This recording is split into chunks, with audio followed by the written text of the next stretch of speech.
petit rappel à propos de ce que tu dis, Ranto. On traverse vraiment une porte. On a traversé une porte. On est entré vraiment en nouvelle saison. Et depuis 6 de septembre qu'on a commencé, parce que maintenant c'est autre mois, mais au début on a traversé les portes d'eau. Je ne sais pas si vous vous rappelez que les premiers jours qu'on a prié, le 6 de septembre, on a commencé à introduire de l'eau partout. Et on a prié justement pour cette eau, l'eau de guérison, les cascades de Dieu et tout. Mais aujourd'hui, c'est vraiment impressionnant ce qui s'est passé justement dans l'esprit, parce que c'est pas que ce soit instantané, les choses. On sait que dans l'esprit, on traverse quelque chose, mais après, pour la marche, on va voir des choses qui se commencent à développer, des choses qui commencent à laisser derrière et tout. Toujours, il y a une stratégie. Dieu est un Dieu de stratégie, tout le temps. Il nous avait parlé, seulement on rappelle pour savoir comment est-ce qui se passe et comment la terre répond à même ce que Dieu dit. Dans la prière pendant ces mois de 16 jusqu'à 27. Du 6 au 27. 6 à 27. Et Dieu nous a parlé des 4 mouvements qu'il y aura dans l'esprit et même on le voit sur la terre. Ça, c'est incroyable. Enfin, c'est pas incroyable. C'est incroyable. C'est incroyable. Dieu avait parlé l'eau, que c'est la première chose qui a traversé les portes d'eau. Et là, je dis, et ça m'a resté jusqu'à aujourd'hui. Je dis, waouh, tu parles plus de ça. Mais après, il nous avait dit, il y a un mouvement du feu, de vent et de la parole qui va trancher, qui va vraiment séparer une vie. Pour tous les 21 jours. Depuis ce moment, on a vu sur la terre des phénomènes impressionnants, ça se passe. Il y a quelque chose que Dieu parle sur la terre et Dieu nous parle aussi à nous-mêmes aussi. Ça veut dire que toutes les choses visibles, de la même façon, Dieu travaille à l'invisible. Maintenant, tous les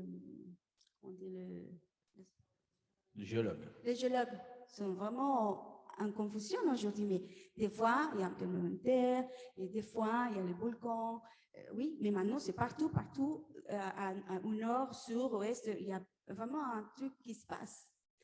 Si vous ne suivez pas les actualités, il y a des tremblements de terre partout. Il y a l'Etna qui a redémarré, il y a 5 volcans en même temps les volcans, qui explosent en même temps partout. Les Canaries, on voit partout. Les géologues ne connaissent pas ils ne savent pas beaucoup.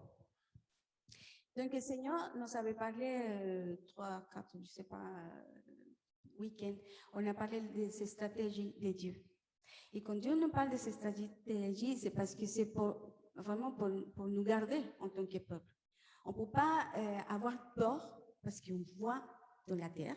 Parce que si on ne comprend pas le temps, on peut dire qu'est-ce qui se passe? Déjà, il y a des gens qui disent non, le monde va finir maintenant. Vous voyez là. C'est de comprendre qu'est-ce qui se passe sur la terre, mais qu'est-ce qui se passe au milieu de son peuple aussi. Parce qu'il y a une séparation, Dieu commence à parler de séparation, on commence à voir vraiment ces séparations de l'esprit qui commence à bouger en nous.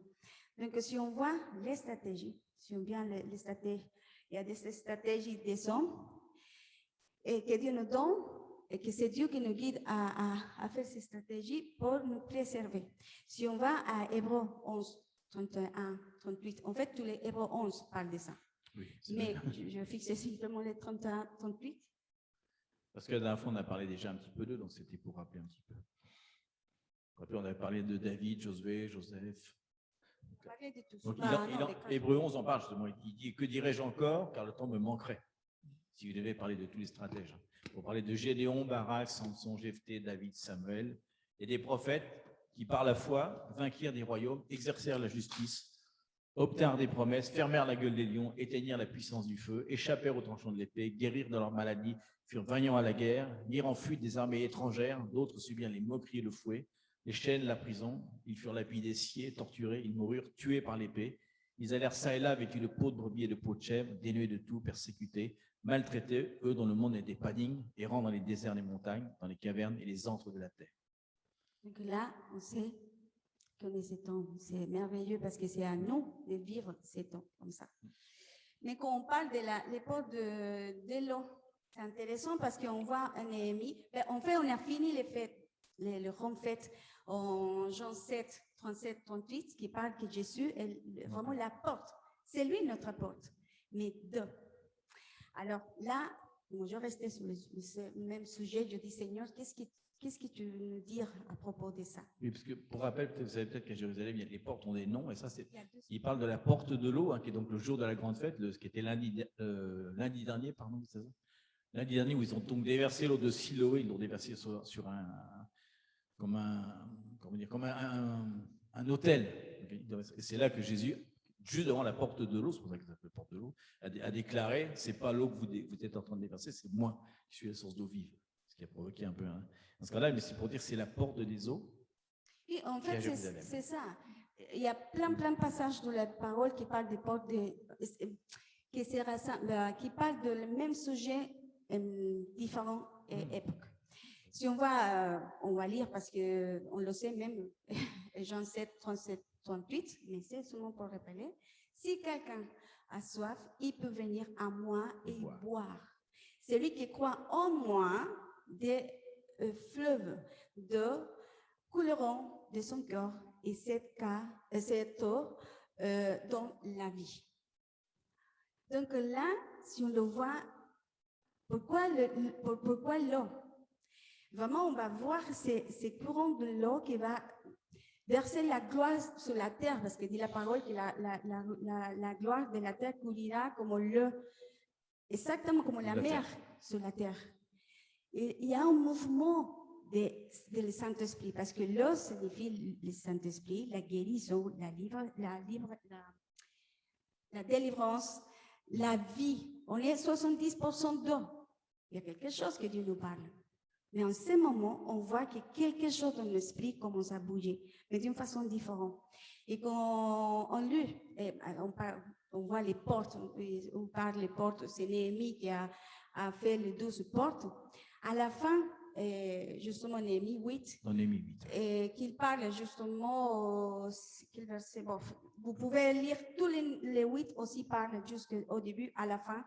Le premier, je pense que c'est le 8.1, hein, le premier verset, parle justement que tout le monde s'est assis à la porte pour écouter la parole. La porte de l'eau. Il parle de ces portes. Et à la fin, tout le monde va commencer à pleurer parce qu'il s'est rappelé qu'est-ce qu'il dit la parole. Et là, est-ce qu'on parle de la parole? Qu'est-ce que Dieu nous avait dit pendant tous les 21 jours? La parole qui est fait en tranche en nous, qui sépare les choses les mauvaises de la vraie. Il y a des méchancetés en nous, même sur la parole, qui ne croit pas. C'est pour ça qu'il faut entrer dans la parole profondément, comme on le dit Ézéchiel 47, qui parle justement des niveaux d'eau. Comme on te dit tout à l'heure, Ranto, il y a des niveaux. Donc on s'approche plus à découvrir avec le Saint-Esprit la profondeur de la parole. Waouh! Là, c'est ce qui nous va soutenir. On va être ferme dans ce temps, comme on va voir. Là, c'est vraiment pas beaucoup. Et cette semaine, je pensais à ça, je dis à Domi, j'ai eu une sensation bizarre dans mon esprit. Et Dieu a mis à mon cœur, on s'est dit, il y a tellement de choses qui se passent sur la terre, mais des choses incroyables. Des gens qui sont mariés avec comment dire, un cenicero. Un cendrier. Un cendrier. Ils sont divorcés parce que ça ne leur plaît pas. Et Jean se presse pour faire ça. Je me suis dit, mais vraiment, il y a des choses qu'on dit, mais la parole nous dit, c'est un avertissement que la parole dit, que le niveau de méchanceté va augmenter. Il dit même que ça, on ne devrait même pas en parler. Il dit que c'est donc on s'est dit, on ne devrait même pas en parler. Voilà, c'est pas le niveau. Et pour nous, c'est des choses, et là, c'est une petite chose, quoi. Mais on voit vraiment ces mouvements, et on voit comment la terre commence à bouger, comment les volcans, tout ce que Dieu commence à permettre, justement, pour nous secouer la terre, mais aussi pour nous, pour savoir où est nos cieux, si sont en lui ou pas.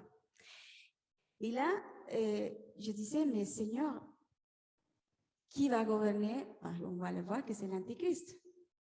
mais il n'y aura pas vraiment de compassion pour aucune personne, parce que son but, c'est à la fin. Mais on doit parler ça clairement. Pourquoi? Parce qu'on avait parlé une fois. On doit avoir dans cet esprit vraiment des fermeté dans la vérité de Dieu. C'est ça notre vérité, la parole, qui nous va aider à préserver et à marcher, mais aussi les stratégies. Et on voit dans la parole beaucoup de gens, il y a des hommes que Dieu a utilisés pour préserver son peuple. Et là, on s'est dit, si Dieu nous parle de ça, il faut préserver ce que Dieu nous a donné, mais à chacun de vous aussi, vos familles, les voisins, tout ce qu'on peut vraiment garder dans la paix et l'espoir que c'est Christ dans la vie. Parce qu'avec tout ce qui commence à voir le mouvement des gouvernements, ce sera évident. Et les gens, il y aura de peur. Il y aura peur vraiment. Mais Dieu nous a donné les clés. Et là, c'est important de savoir que Dieu va manifester sa gloire à travers de nous. Donc, qu'est-ce que Dieu nous demande justement? Pourquoi l'Esprit? Parce qu'avec le Saint-Esprit, on va avoir la dépendance. Et si on cherche la dépendance et l'intimité avec lui, on va trouver le secret, les stratégies, le temps, le rythme de Dieu. On ne se trompe pas parce qu'on va être guidé vraiment par lui. Dieu nous va donner, et je pensais surtout à Josué. Il y a comme un principe de stratégie. Il y a un principe toujours. Déjà, quand on reçoit la parole, on le garde. C'est pas de dire, c'est maintenant que j'y vais. Donc, si on pense à Josué, on a parlé de Josué un week-end, un samedi, Josué, qu'est-ce qu'il a fait? Elle est restée avec Moïse. Hein? Elle vit comment se travaillait avec tout. Après, ils sont partis à voir les espions. Donc, ils regardaient la terre promise. Ça veut dire que le Seigneur a dit à tout le peuple qu'il va donner cette terre promise, mais il y avait des fruits, des miels, du lait, mais des géants. Après, elle restait, je pense que pour Josué, jamais dans sa tête, elle a vu, oui, maintenant, c'est moi, à travers le peuple, que je vais traverser. Non. Mais c'est un moment que Dieu a décidé de donner à lui la direction d'y aller, d'amener un peuple pour la terre promise. Je pense qu'en ce moment, elle a peur, je crois. Parce qu'elle a vu comment c'est les comportements des peuples d'Israël avec Moïse. Donc, elle s'est dit, oula, non, comment je vais faire ça? Et lui, c'est qui? C'est un personnage qui est à côté tout le temps, et à Moïse, et ça va. Mais quand Dieu donne les stratégies, il dit, c'est toi d'y aller. Là, on s'est dit, et pour lui, qu'est-ce qu'elle a fait? Voilà. Je pense qu'elle a dit, elle n'a pas dit, non, si, amen, alléluia. Non, vraiment.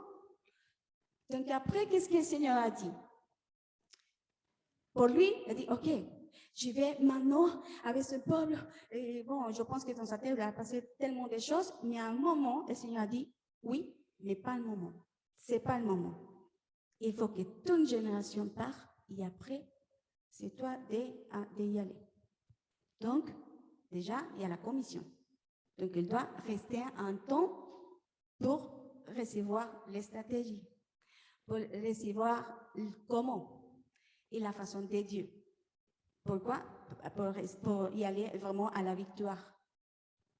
Donc, déjà, on reçoit la parole. Après, on attend la direction de Dieu. Avec qui on va faire ça? Parce que rappelez-vous que lui, il n'a pas marché avec les peuples qu'il y avait avec Moïse, sinon la deuxième génération. Parce qu'ils sont morts dans le désert, les premiers. Donc, là, il y a trois choses. Et la quatrième, c'est ce qu'on Dieu a dit, ok, c'est le moment, il s'élève, il marche avec une instruction précise et une stratégie précise.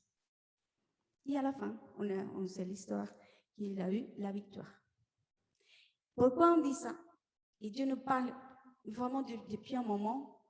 Dieu nous avait parlé en tant que communauté et d'un mouvement à travers de nous. On a reçu la parole. Avec qui? On attend maintenant. Il y a une stratégie pour la France, on sait. Mais comment et avec qui? Donc, il y a... Et quand? Il y a le quand. Donc, c'est pour chacun de nous, c'est pas simplement. Pour chaque famille, il y a une instruction pour ici. Il y a quelque chose, il y a un davard de Dieu qui a dit. Il faut y aller. Il y a tout, c'est ouvert, mais comment et les temps, c'est important. Les temps, c'est vraiment très, très important. Et en fait, la parole, si je retrouve bien, c'est le verset qui dit, oui, Isaïe 40, 31, c'est la clé. On aime bien se le dire sur nous-mêmes, celui-là. Parce que là, le moment d'attendre, c'est vraiment, on peut avoir la confusion, les espoirs, ou l'ennemi peut voler en ce moment si on n'attend pas vraiment la bonne direction de Dieu. Il dit, ceux qui se confient en l'Éternel renouvellent leur force. Ils prennent le vol comme les aigles, ils courent et ne se lassent point, ils marchent et ne se fatiguent point. Donc vous voyez qu'il dit que ceux qui se confient en l'Éternel. Donc on fait confiance à lui. Donc des fois, s'il y a donc un processus maintenant, parce qu'il y a des processus dans nos vies, c'est pas parce que le Seigneur voulait pas nous donner les choses. Dieu l'a dit déjà. Mais peut-être c'est parce que c'est pas le temps, on n'est pas prêt, ou il faut attendre quelque chose de précis. Ou des fois, on est dans le même cycle parce qu'on a pris la décision. Jamais Dieu nous a donné de faire ce qu'on a fait, donc on reste dans ce même mouvement. Mais c'est le moment de demander à Dieu, non pas le pourquoi, sinon dans la preuve ou les processus qu'on est, et le pourquoi. C'est très différent. Donc, si on demande ça, c'est parce qu'il y a Dieu papa. Donc, quand on reste dans cet homme comme ça, même c'est passé la même chose avec Joseph. Joseph, elle a vu quoi? Le manteau de couleur. Elle a fait son rêve. Elle a vu aussi que tous les frères se penchaient comme des épis. Elle a dit, waouh, qu'est-ce qu'il y a eu? Peut-être le cœur s'est monté, l'orgueil. Elle a dit, même s'il ne le dit pas. Il y a quelque chose parce qu'elle est passée d'un processus, mais jamais elle n'a pas laissé vraiment le courage et la confiance en Dieu. Même dans la prison, elle a fait des choses aussi. Donc, ça veut dire qu'on doit rester ferme de ce que Dieu nous a donné, nous a parlé dans cette saison.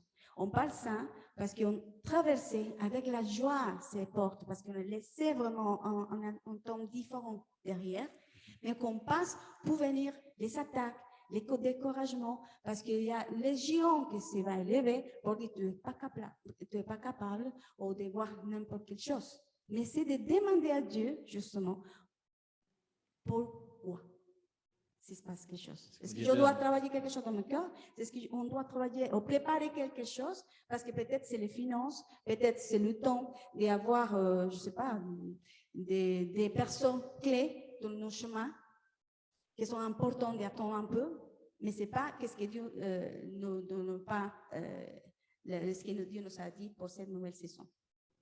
Donc là, c'est pour dire que c'est important de rechercher avec passion les stratégies de Dieu. Parce que des fois, on se précipite dans cette direction parce qu'elle est tellement claire et sûre qu'on se dit, on y va. Mais ce n'est pas le moment et donc on peut perdre le but. Et là, des fois, on prend des décisions pour le besoin, mais pas pour le but. Et toutes les décisions de nos vies, on n'est pas pressé.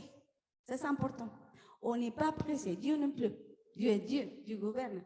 Donc, si on s'approche à son gouvernement et on se dit, Seigneur, c'est le temps, on sait qu'on est le temps. On le sait. Il y a quelque chose, par exemple, si on prend une décision avec, en tant que famille, il y a l'unité. Il y a quelque chose de supérieur. Et ça me rappelle avec quand on achetait la maison, pareil. Il y a eu vraiment une unité en nous impressionnante. Même si quand ils sont dit, le propriétaire il se dit oui à la proposition qu'on a donnée, il s'est dit, oh mince, et c'est vrai, on va l'acheter, mais ça fait peur, mais attends. Mais ok, on a commencé vraiment à faire les cartons, acheter des choses pour la maison. Et un jour avant, imagine, ça c'est l'alignation sur le ciel et la terre.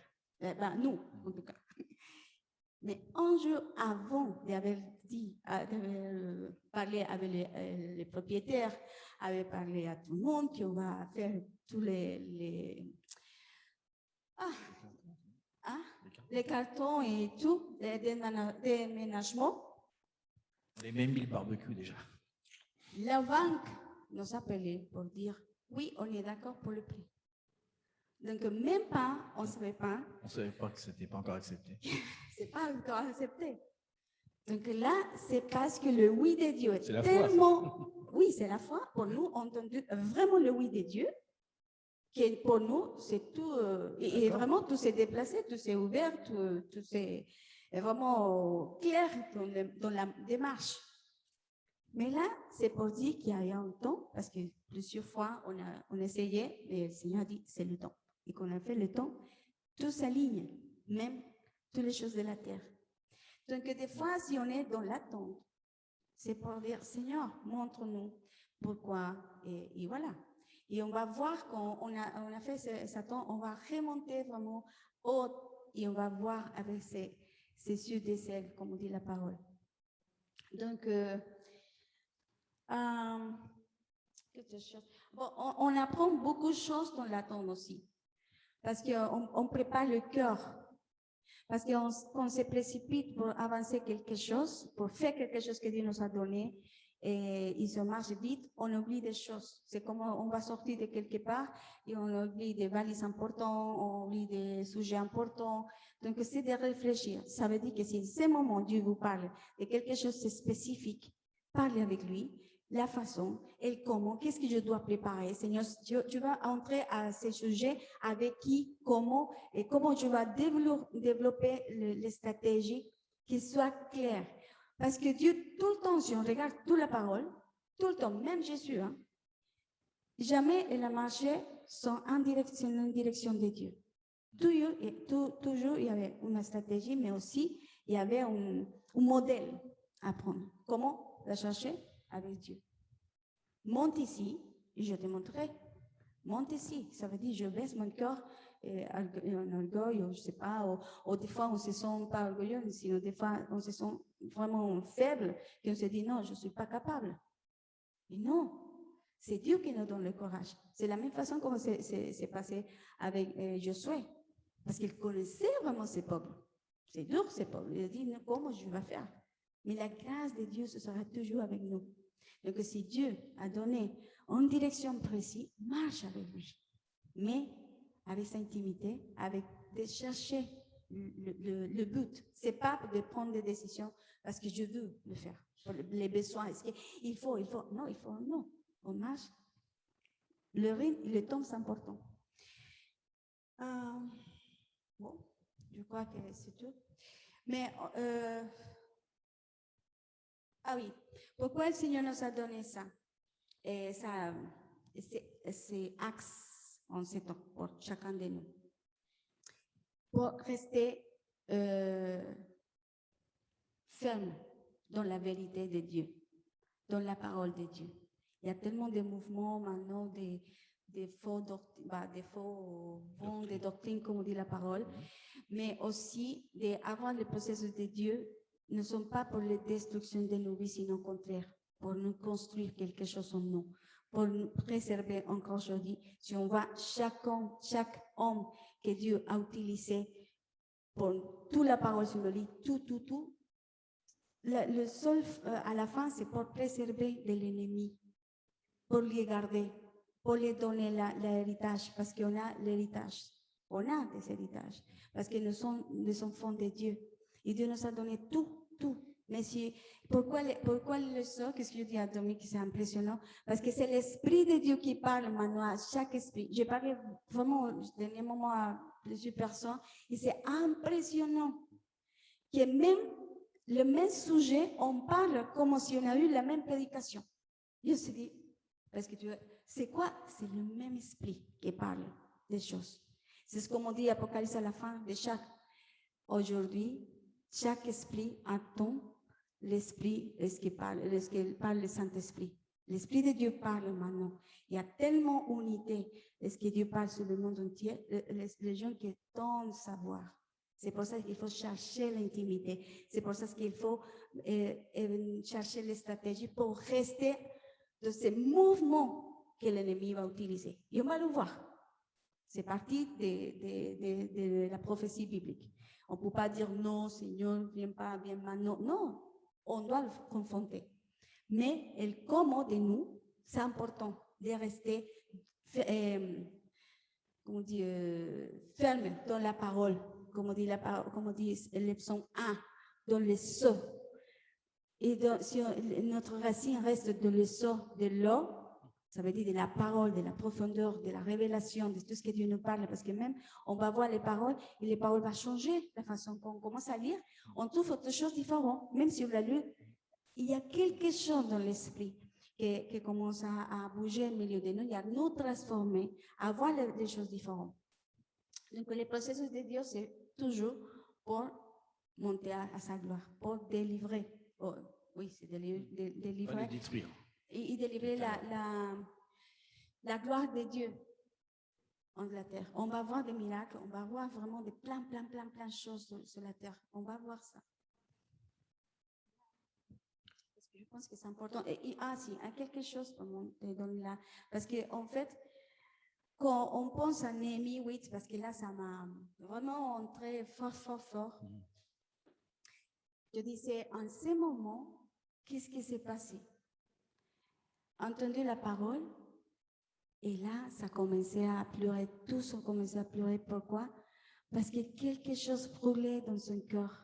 Il se rappelait de la loi, se rappelait ce que Dieu dit, se rappelait de papa, se rappelait de ses amours de nos pères. Et là, m'amène immédiatement à Emmaüs. C'est exactement ça. Donc, ce moment, et je sais que le Saint-Esprit nous amène aujourd'hui à brûler nos cœurs chaque fois qu'on lit la parole. Chaque fois qu'on lit la parole, il y a quelque chose qui se réveille en nous, qui se fixe dans nos cœurs, qui se fixe dans nos pensées. Il change nos façons de penser. Il faut changer nos façons de penser à travers de la parole. Et c'est la seule façon. Seulement avec lui. On va y revenir à la fin un petit peu d'ailleurs. J'ai pris un tableau parce qu'il y a un moment, je vais faire un peu de synoptique pour que ça soit plus clair. Et je pense que si on ne l'écrit pas, c'est impossible à comprendre même.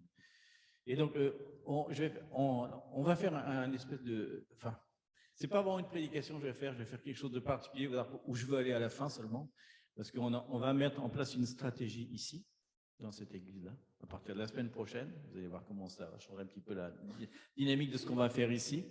C'est quelque chose qu'on a reçu, j'ai reçu en tout cas, et qu'on a reçu en novembre 2020, je pense que tu m'appelles bien, et qu'on avait parlé un petit peu en début d'année janvier 2021, si vous vous rappelez, on a prêché sur les arbres. Dieu nous avait dit de réétudier la parole de Dieu d'une façon différente, comme si on ne l'avait jamais lu.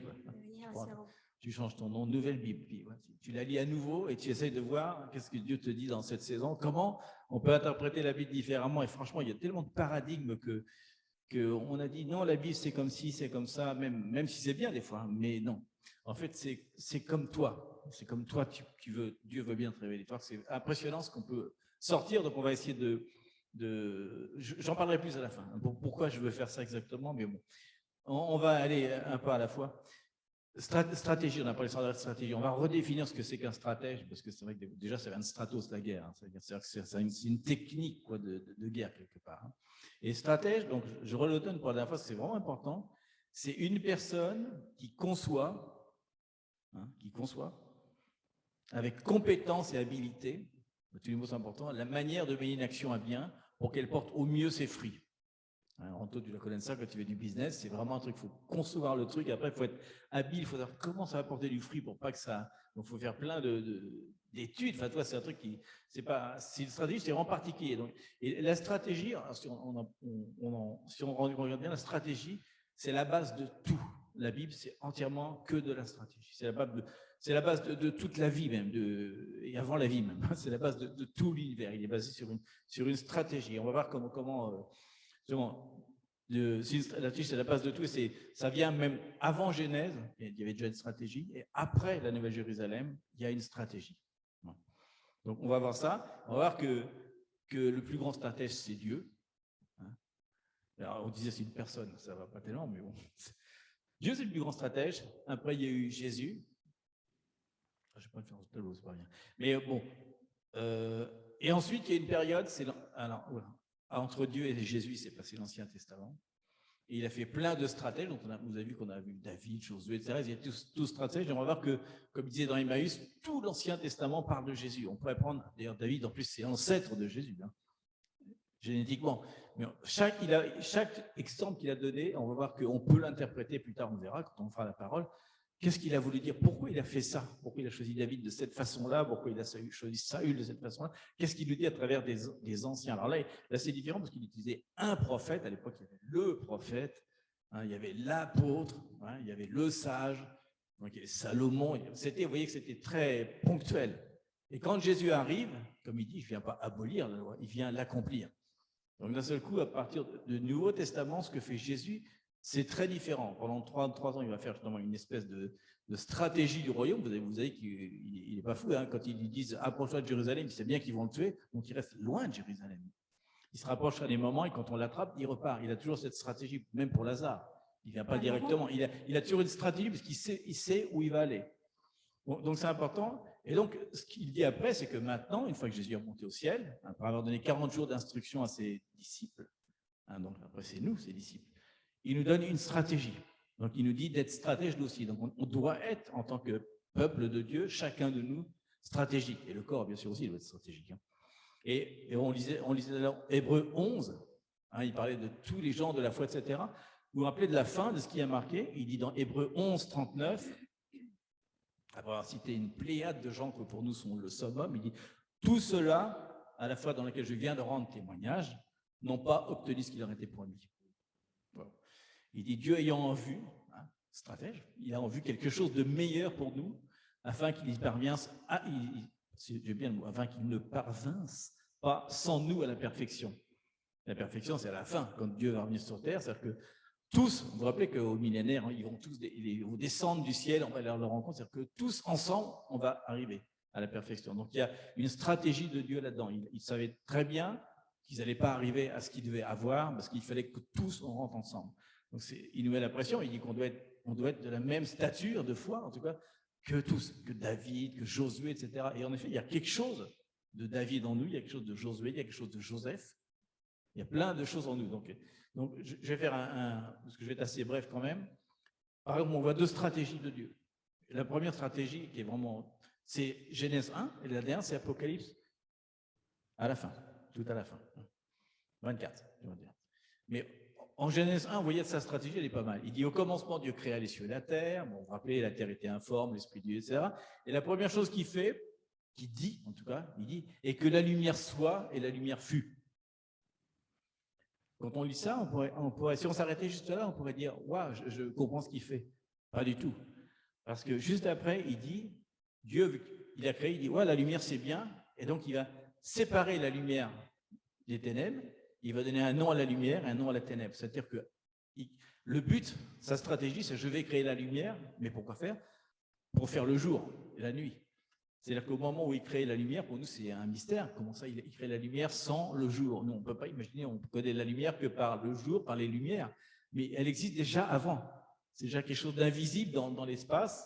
Et sa stratégie, c'est d'en faire la lumière pour créer le monde. Et ensuite, il va même créer, plus loin, il va créer aussi le soleil et la lune pour donner des saisons aux hommes. Donc, il a toute une stratégie, comme ça, évidemment, dans sa stratégie. Et dans la dernière stratégie, c'est la révélation, il dit dans Apocalypse 1, il dit révélation de Jésus-Christ qu'il a reçu de Dieu pour montrer à ses serviteurs les choses qui doivent arriver bientôt et qu'il a fait connaître par la voix de son ange à Jean, son serviteur. Voilà sa stratégie. C'est qu'il va dire, ok, maintenant c'est la fin, je vous donne tout le plan. Il vous donne la stratégie. En fait, si on lit tout Apocalypse, il y a plein de stratégies qu'on va avoir à mettre en place dans les derniers temps. Voilà. Alors, c'est là que je vais faire un peu de dessin.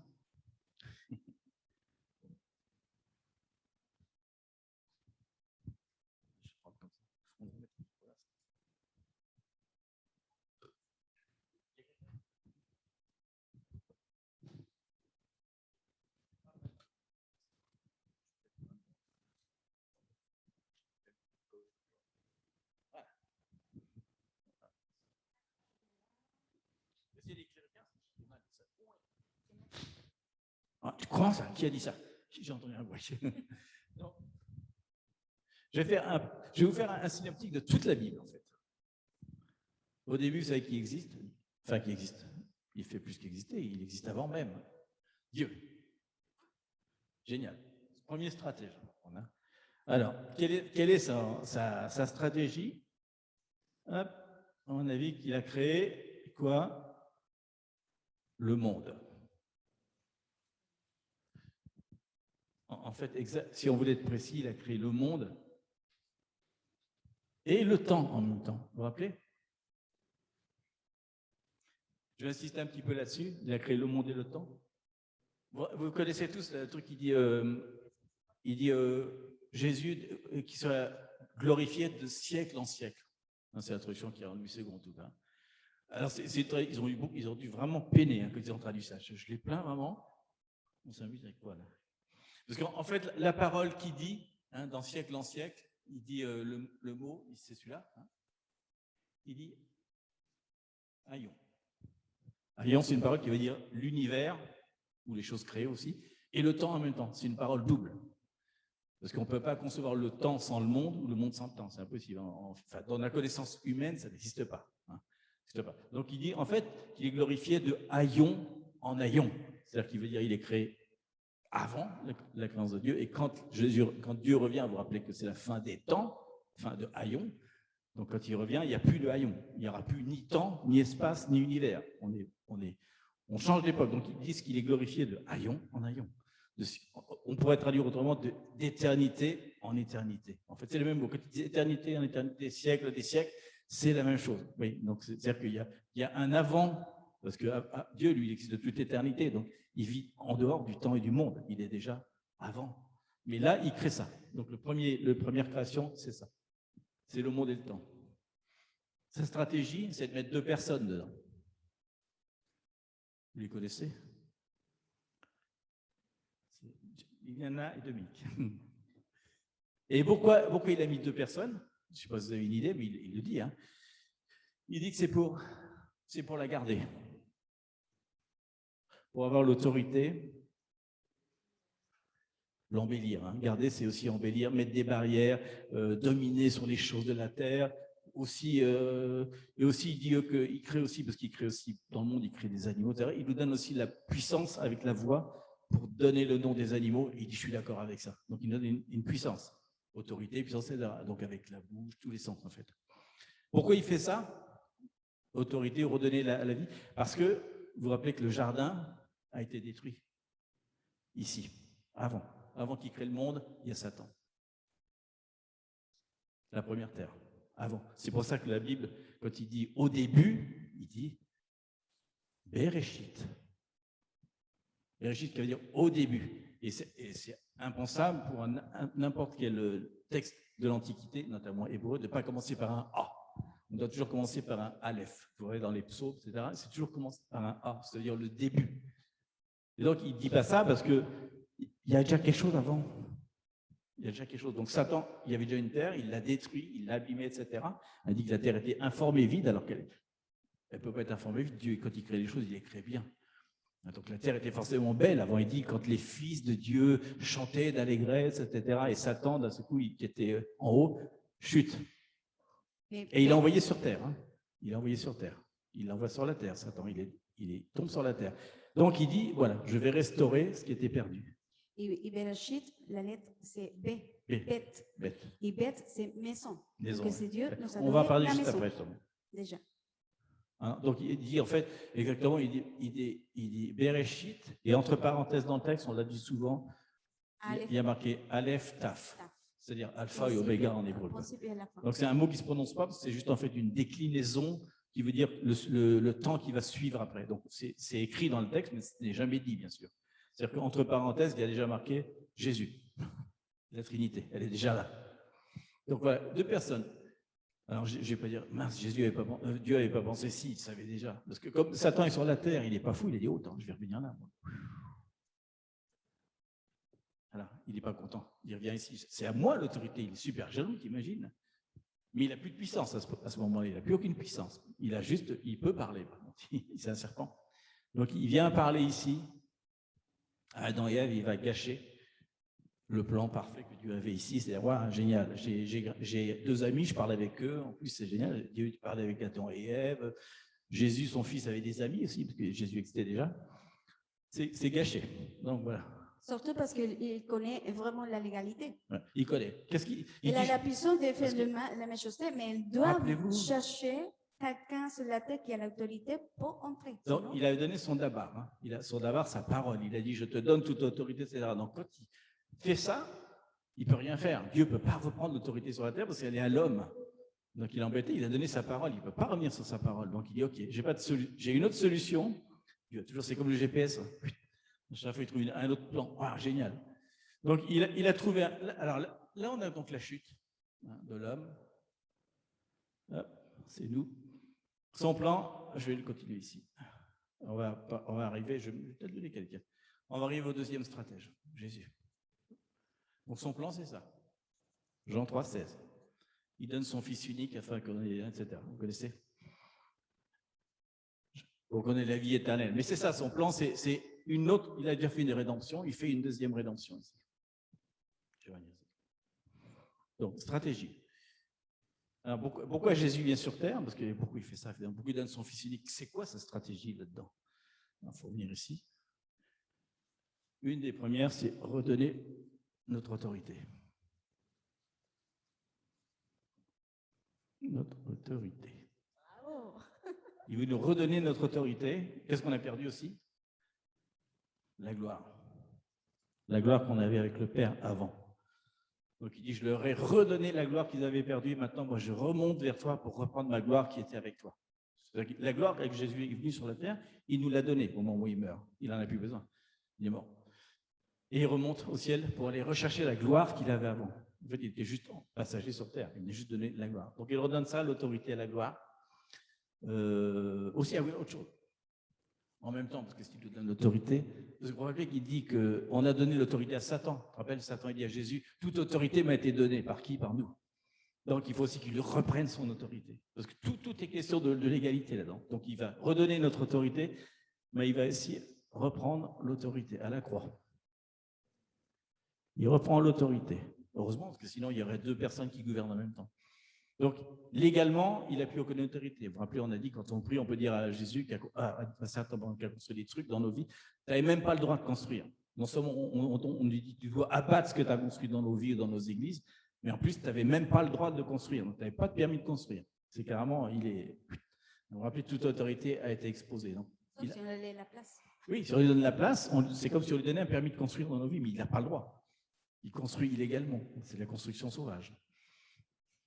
Il reprend l'autorité. Alors, on va reprendre une autre stratégie. Il fait aussi quelque chose de particulier, Jésus, quand il est sur la croix. C'est qu'il dit à un moment, Jésus, Dieu, pourquoi m'as-tu abandonné? Parce qu'à ce moment-là, au moment où il meurt sur la croix, il n'est plus divin. Il est purement homme. À ce moment-là, il meurt. Et avant qu'il retourne, parce qu'il aurait pu retourner tout de suite là-haut, il a une deuxième truc qu'il ne fallait pas oublier quand même. Il faut qu'il descende sous la terre pendant 3 jours. Parce qu'ici, il y a des personnes qui sont de l'Ancien Testament qui n'ont jamais entendu parler de Jésus. Donc, ce n'est pas normal qu'ils ne soient pas sauvés. Sinon, ils sont captifs pour l'éternité alors qu'ils n'ont pas connu Jésus. Donc, ce n'est pas normal. Donc, il dit, je vais faire la rédemption de tous ceux qui sont sur la terre, je vais reprendre les clés de la prison et je remonte. Comme ça, plus tard, au millénaire, ils vont descendre à nouveau, ceux qui ont accepté sous la terre, parce que je suppose que tous ne m'ont pas accepté. Et vous avez vu qu'il y va en tant qu'homme, parce qu'il n'a pas le droit d'aller sous la terre. L'autorité, vous vous rappelez qu'elle est à l'homme. Donc c'est uniquement l'homme qui a le droit de faire ça. Donc Jésus, en tant qu'homme, mais homme qui n'a pas péché, il a l'autorité pour faire ça, parce qu'il a l'autorité sur la terre et sous la terre. Donc il ne peut pas être divin sous la terre, il est forcément humain. Et après, Dieu va le renvoyer là-haut, et il remonte là-haut, et donc il est assis sur les lieux célestes avec son Père, et nous, du coup, on a cette autorité, puisqu'on est assis avec lui. Ce qui veut dire qu'il n'a pas d'autorité sur la terre, Jésus. Il la reprendra que quand il revient au millénaire, parce qu'il va régner sur la terre, il va être le roi. Pour l'instant, c'est nous qui sommes l'autorité. Mais la stratégie, c'est qu'heureusement, c'est qu'il nous a donné le Saint-Esprit. C'est pour ça qu'il a dit que c'est avantageux. Ça a mis un petit peu de temps pour qu'il descende. Vous avez vu, 50 jours, mais 10 jours, pardon. C'est descendu et grâce au Saint-Esprit, on a cette communication avec Jésus qui est là. Ainsi. Hop. On communique avec lui, vous vous rappelez? Comme Jésus lui faisait ça. Il communiquait avec Dieu tous les jours. Sa stratégie, c'était ça. Je dis à Dieu, ah, ok, qu'est-ce que je dois faire, etc. Donc nous, on est pareil. On utilise le Saint-Esprit, on dit, Jésus, qu'est-ce que je dois faire? Le Saint-Esprit est notre guide, notre aide, etc. Donc voilà l'espèce de stratégie, vous voyez, on croit, qui fait. On va avoir, voilà. Et puis, la stratégie de Jésus, je ne sais pas si vous avez lu un peu la Bible, ce que dit Jésus sans arrêt, il dit sans arrêt, le royaume, toujours, il ne parle que du royaume. Il n'y a rien d'autre qui l'intéresse qu'à part le royaume. Il vient sur terre pendant 40 jours pour donner les stratégies même du royaume. Il n'y a que ça qui l'intéresse, le royaume. C'est vraiment le truc le plus important dans la Bible. C'est pour ça qu'il y a autorité. Royaume, voilà. Il veut établir ce royaume.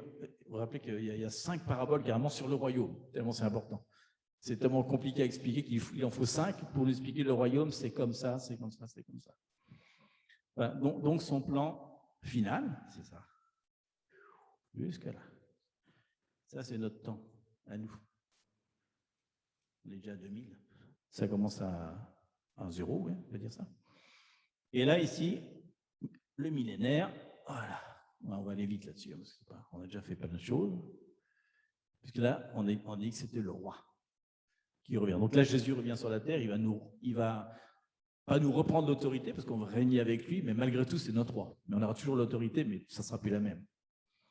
On a 1000 ans comme ça, le temps va continuer, jusqu'à ce que ce soit Dieu qui est là-haut, qui revient. Là, on a dit, vous vous rappelez, fin de haillons. Ni temps, ni espace, plus rien. Puisqu'il vit avec nous. Donc voilà le plan. Alors le royaume, pourquoi on a dit ça? Parce qu'il faut qu'il y ait un roi dans un royaume.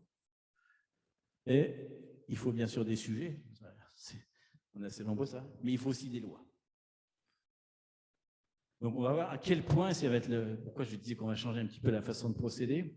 La chose la plus importante, c'est vraiment les lois. Hein. Même pour eux, mais ils appelaient ça la Torah. Donc c'est très différent, mais c'est quand même, c'est des instructions, c'est des commandements, c'est des stratégies qui nous donnent. Voilà, c'est important. Attends, je regarde. C'est notre légalité en fait. C'est ce qu'on avait dit quand on a parlé avec le Saint-Esprit. Okay, si les royaumes de la terre, en ce moment, sont réunis toutes les nations pour changer les stratégies du monde, comment est-ce qu'il va bouger le ordre mondial? Nous aussi, en tant que croyants et fils de Dieu, on va chercher la stratégie pour le peuple. C'est pour ça que c'est important. On a une stratégie. Alors, pourquoi on va parler de ça? Je vais dire tout de suite un peu la parole. Hein? C'est pas notre là, au temps 0, ou en temps 33, si vous voulez, 33 après Jésus-Christ, la loi est complètement terminée. Il dit qu'on ne peut même rien retirer à la loi, rien y changer. Hein. La loi, elle est écrite, on ne peut pas la changer. La moitié. Or, pourtant, il y a marqué qu'avec le temps, jusque-là, l'amour va se refroidir, les lois vont changer, il va y avoir l'apostasie. Donc, les gens vont enseigner d'autres doctrines que ce qui est marqué là-dedans. Et on y arrive. Vous avez remarqué qu'on y arrivait, puisqu'on voit déjà, si vous allez sur Internet, on dit waouh, qu'est-ce qu'on entend comme prédication? On entend des trucs où on est surpris, quoi. On est choqué même des fois, parce qu'ils disent que non, c'est pas vrai, il n'a pas marché sur l'eau, non, c'est pas vrai, il n'y a pas eu Adam, non, c'est pas vrai, il n'y a pas ça, non, il n'a pas marqué homosexuel, il n'y a plus personne qui est dans nos églises, non, c'est pas vrai, la dîme, c'est pas vrai, tout est faux, quoi. Donc, il va y avoir des moments d'apostasie. Donc, c'est pour ça qu'on va insister énormément et on va donner des clés. On va faire quelques exemples pendant quelques temps de comment lire la parole. Comment est-ce qu'on peut extraire la vérité de la parole et pas ce qu'on pense. Parce que vous remarquerez que vous allez le voir quand on va le faire, qu'on va être surpris. On pense des trucs depuis 20, 30, 40 ans qui sont faux, dû à plein d'erreurs dont on parlera. Donc, ce qui est très important, c'est ça. On va essayer de voir la loi, c'est la parole. Parce que Torah, ça veut dire parole. La parole de Dieu, qui est vivante, hein. Mais ce n'est pas parce qu'elle est vivante qu'elle est changeante. Ça n'a rien à voir. Et donc là, je vais juste prendre mon truc quelques secondes. Je vais rester là. On va voir ce qui est marqué dans la parole, justement, ça va être court, hein, il n'y a pas pour longtemps. Mais c'est important. Voilà. Donc, je vais prendre juste la stratégie, la stratégie que donne Jésus. Donc, c'est normal, c'est une stratégie avant qu'il reparte. Donc, il la donne, en fait, à la fin d'un évangile. Il la donne dans Luc, dans Luc aussi, mais on va prendre Matthieu. C'est Matthieu 28, 19, 20, tout le monde connaît ça. Je ne parle pas de 18, donc le 18, il dit « Tout pouvoir m'a été donné dans les cieux et sur la terre ». Et là, il prend le mot terre, la terre qu'on peut toucher, le sol, les cailloux, etc. La surface de la terre. Il ne dit pas la terre, la lune, la terre. Non, il dit la terre. Parce que ce qu'on marche, où on marche avec nos pieds, il nous donne autorité là-dessus. Parce que, rappelez-vous les esprits vivent sur la terre et sous la terre. Il dit que le nom de Jésus est puissant sur la terre et sous la terre. Donc, il dit qu'on a la puissance sur la croûte terrestre et sous la croûte terrestre. C'est ça qu'il veut dire. Donc, quand tu touches le sable, c'est ça. On en reviendra un jour, mais quand il parle, par exemple, à la prostituée qui fait des trucs dans le sable, il y a une explication. Ce n'est pas un truc qui est mystérieux. Ceux qui sont en face savent très bien ce que Jésus est en train de dire et c'est pour ça qu'ils arrêtent les pierres. Ce n'est pas parce qu'il leur dit « jetez pour un pierre ». Ils ont vu ce qu'il a dit sur le sable, parce qu'il écrit un passage qui est dans Jérémie. On y verra là-dessus. Donc, il dit ça, Matthieu 28, 19, 20, on adore ce passage-là. « Allez donc et instruisez toutes les nations, les baptisant au nom du Père, du Fils et du Saint-Esprit, en leur apprenant à garder tout ce que je vous ai commandé, et voici, je suis avec vous tous les jours jusqu'à la fin du monde. » Amen. Amen, parce que c'est la fin, quoi. Donc voilà, avant de partir, les instructions qu'il donne à ses disciples.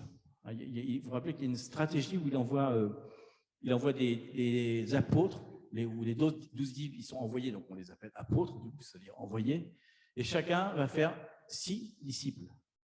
Vous vous rappelez qu'à un moment, il y a marqué qu'il envoie 72 après. Il en envoie 72.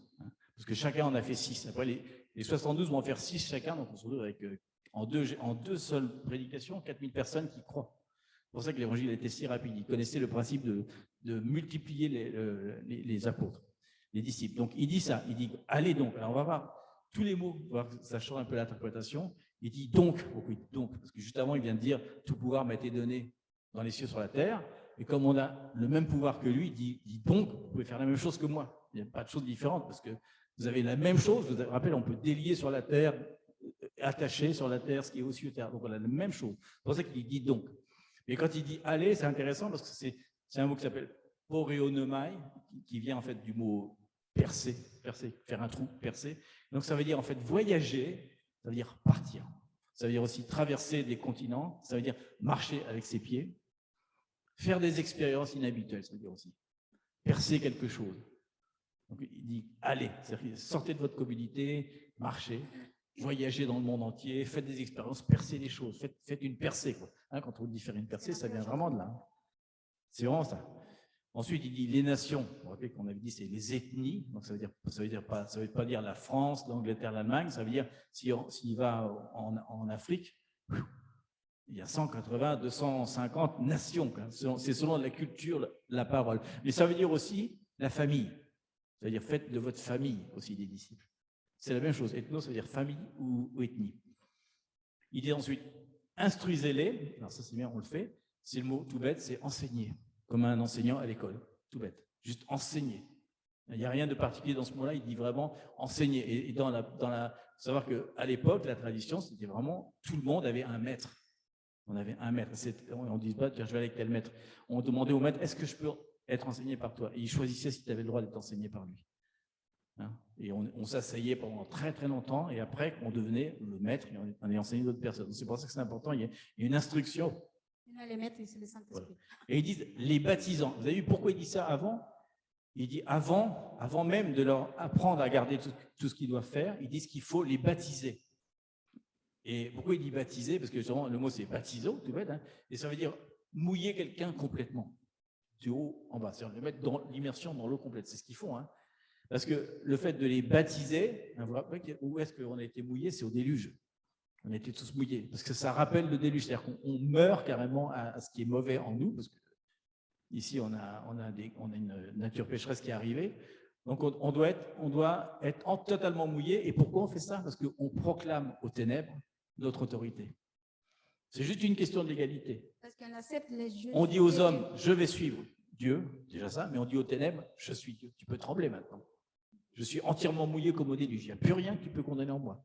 Donc, c'est juste un acte stratégique, en fait, légal, parce que toute la stratégie, en fait, est basée sur une légalité. Il ne faut pas que Satan ait de l'égalité sur nous, donc on doit être baptisé. Ensuite, bien sûr, on marche dedans. Mais déjà, dès qu'on est baptisé, il ne peut plus rien contre nous. Légalement, il ne peut plus.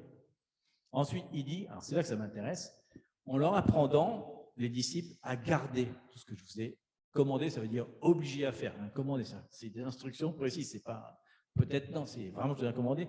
Et ça, c'est le plus intéressant, justement. C'est le mot téréo. Et ça veut dire plein de choses. Ça veut dire obéir. Obéir, bien sûr, on sait qu'il faut obéir aux lois, mais le truc le plus important, ça veut dire garder dans l'état originel. C'est-à-dire qu'il nous demande de garder la loi telle qu'elle est écrite là, de ne pas la modifier, de la garder dans l'état originel. Ça veut dire aussi garder en prison, garder des prisonniers la parole en nous pour pas qu'elle puisse s'échapper. Et le plus important, ça veut dire empêcher de se marier. Empêcher quelqu'un de se marier avec quelqu'un, c'est téréo. Pourquoi? Parce que l'apostasie, vous vous rappelez que le mot apostasie, ça veut dire divorce. Avoir une autre femme et divorcer. Donc il nous dit, il a déjà prévu qu'il va y avoir de l'apostasie, il le sait.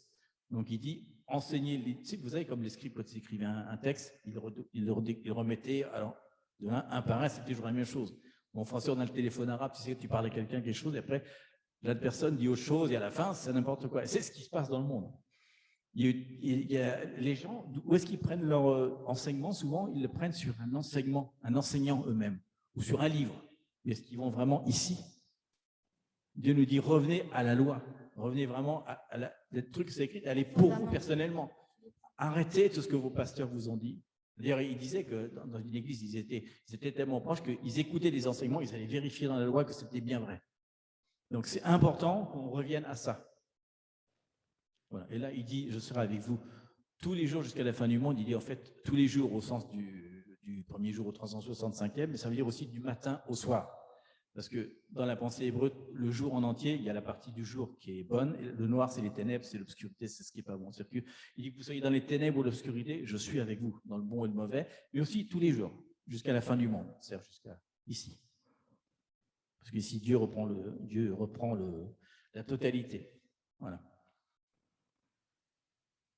Donc, la chose importante. Alors, ce qu'on va faire dans la pratique, on va décider un peu plus, on va prendre des paroles courtes, je pense, des parties, non, je ne vais pas l'écrire, on va prendre des parties, oui, si, peut-être quand même. On va prendre des parties courtes de la parole et on va essayer de les interpréter à partir de zéro. Nous tous. On va rigoler, là. Et ce n'est pas une étude biblique, attention, hein. On va juste essayer de voir où sont les failles, parce que le but de ça, on ne va pas le faire longtemps, c'est que vous continuez à le faire et que quand va venir l'apostasie, vous ne soyez pas surpris. Vous pourrez dire, je sais maintenant comment je lis la parole. Alors, il y a beaucoup de clés, bien sûr. Hein. C'est comme, moi je dis souvent des poèmes espagnols ou anglais traduits en français, ou même des chansons, et on voit que la traduction, c'est horrible. Quoi. Tu dis, Marie, forcément, la langue, c'est la langue. Tu peux pas, il y a des choses que tu peux vraiment pas passer. Hein. Des fois, c'est des jeux de mots, des fois, c'est de la beauté de la prononciation, etc. Donc, ce qui est important, on se dit déjà en quoi c'est écrit.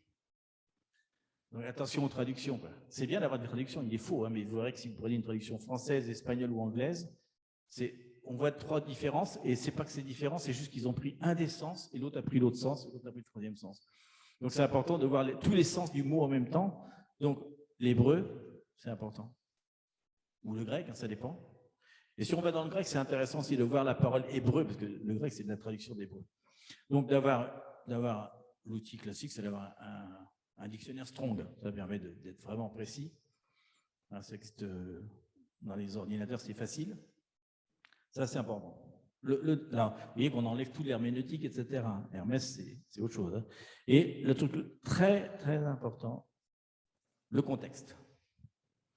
Psaume 119, 160, il dit « La somme de ta parole est la vérité ».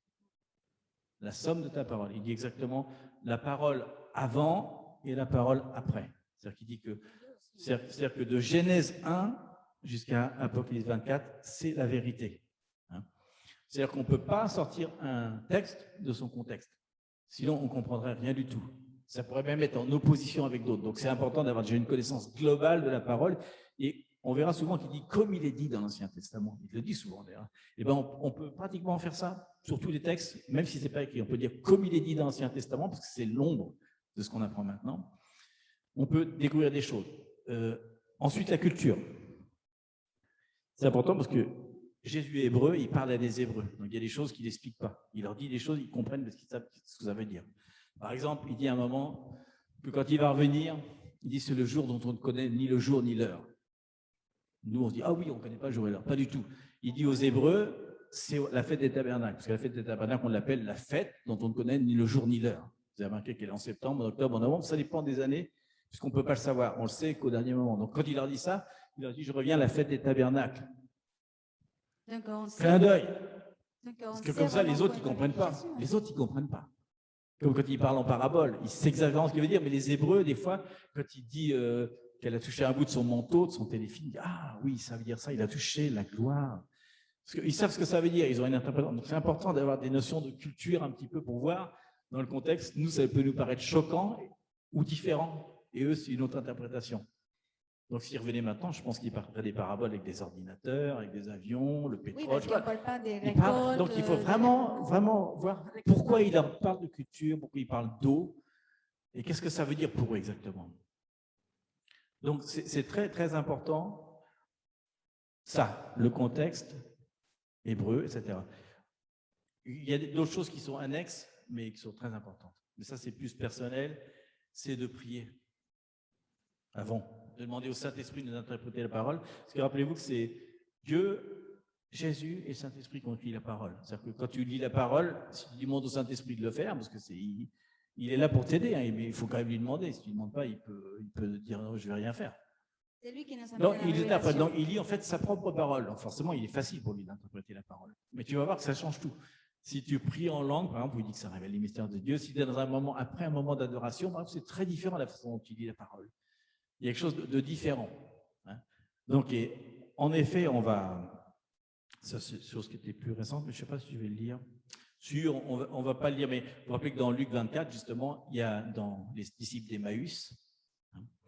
Donc, ils ont été extrêmement déçus par ce qui s'est passé, parce qu'ils pensaient que, comme la plupart des Juifs, que Jésus, c'était le libérateur des Romains.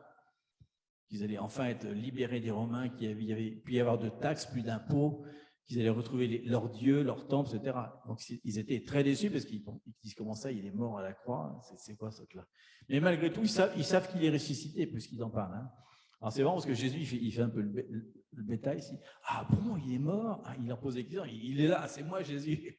Rappelez-vous qu'il il dit qu'il leur a mis un poids. Hein, il dit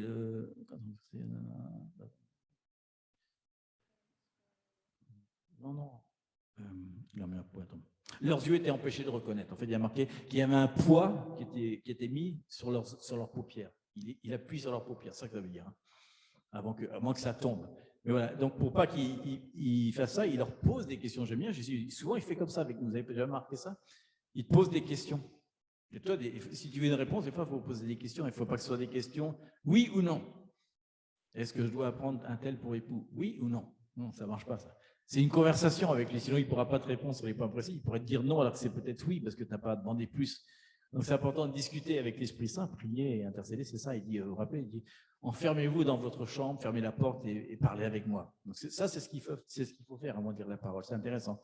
Donc il leur dit exactement ce qu'on a dit. Il leur explique que tout l'Ancien Testament parlait de lui. Donc il leur ouvre les yeux hein, sur ce que ça veut dire David. On y viendra. Hein. Ce que veut dire David, ce que veut dire Josué, ce que c'est que l'onction de David. Il y a une stratégie, par exemple, rien que pour dire celle-là pour David, par exemple. Vous savez qu'il ne va pas prendre les 7 frères qui sont super puissants, qui sont super orgueilleux même. Il dit non, ça va pas. Il y en a un autre. Moi, je veux, c'est le petit. Le petit qui a le cœur conforme à moi et qui l'a entraîné pendant très longtemps à jouer de la harpe, parce qu'il s'ennuie la nuit quand même. Hein. C'est très long, avec les brebis dans le froid. Il écrit même le psaume 23 alors qu'il est dans le désert. Tu imagines, il parle de pâturage alors qu'il est dans le désert, donc il a déjà une super imagination. Il se bat contre les lions des ours, donc il est préparé à quelque chose. Et il prend le petit pour confondre le sage. Donc Dieu, en ce moment, est vraiment en train de faire ça dans le monde chrétien. Il est en train, dans les grands ministères, il dit, vous êtes sûr que vous allez dans ce grand ministère-là? Vous êtes sûr que c'est avec ça que vous allez aller? Ce n'est pas plutôt avec le petit, comme le cœur de Dieu, il faut aller. Parce qu'il parle bien d'un rémanent. Il parle d'un petit nombre, d'un reste, de quelque chose de petit qui va rester. Donc déjà, il nous dit, attention aux alliances, regardez le cœur, regardez pas la position et la stature. Donc en ce moment, on voit des statues qui tombent. Rappelez-vous que depuis le Covid, il a fait exprès de fermer des trucs et tous ceux qui vivaient uniquement sur l'argent, par exemple, se sont effondrés parce qu'il n'y avait plus de rentrée d'argent.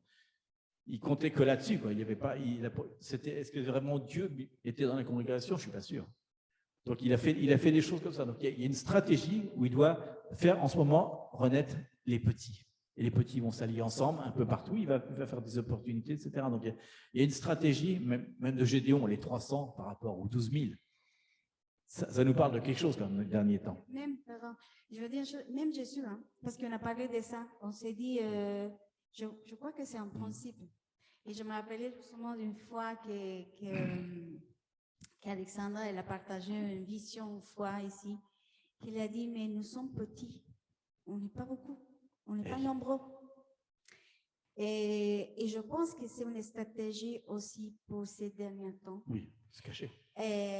En plus, si on voit dans la parole même, si on vient à la parole, on voit à Jésus combien de personnes, parce qu'on a eu une vision justement, on priait, une petite porte, et la porte, il y avait un code. Et les codes, ça a écrit 72.